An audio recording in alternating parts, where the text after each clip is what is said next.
నమస్తే అండి. దీపావళి పండుగని ఆనందోత్సాహాలతో జరుపుకున్నాం కదండి. రేపటి నుంచి కార్తీక మాసం మొదలవుతుందండి. శివకేశవులిద్దరినీ ఆరాధించే పవిత్రమైన మాసం కార్తీక మాసం అండి. ముఖ్యంగా పూజామందిరంలో శివుడు, తులసి కోటలో విష్ణుమూర్తి కొలువై ఉంటారని చెప్తారండి.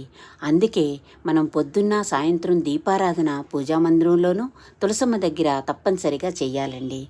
ఇప్పటికే మీ ఇంట్లో తులసి మొక్క ఉంటే దాన్ని శుభ్రంగా పసుపు కుంకుమలతో అలంకరించి ఉంచుకోండి. లేని పక్షంలో రేపు బుధవారం రోజు ఒక తులసి మొక్కను తెచ్చుకొని తొట్లో పెట్టుకొని ఈ నెలంతా దీపారాధన చేయటం వలన విశిష్ట ఫలితం వస్తుందండి. అలాగే వీలైనప్పుడల్లా దేవాలయాన్ని సందర్శించుకొని దేవాలయంలో ప్రతిరోజు సాయంత్రం ఈ నెల రోజులు ఆకాశ దీపం అని వెలిగిస్తారండి. దాన్ని దర్శించుకోవటం వలన కూడా మనకి మన కుటుంబానికి ఎంతో ఆరోగ్యం లభిస్తుందని నా నమ్మకం అండి. అలాగే కార్తీక మాసం అంతా దీపారాధనకి చెందిన మాసం కాబట్టి వీలైనప్పుడల్లా ఉసిరి దీపాలు, పిండి దీపాలు మనకి ఏవి తోస్తే అవి మనకి ఎంతలో జరిగితే అంతలో పెట్టుకోవడం మంచిదండి. శుభం.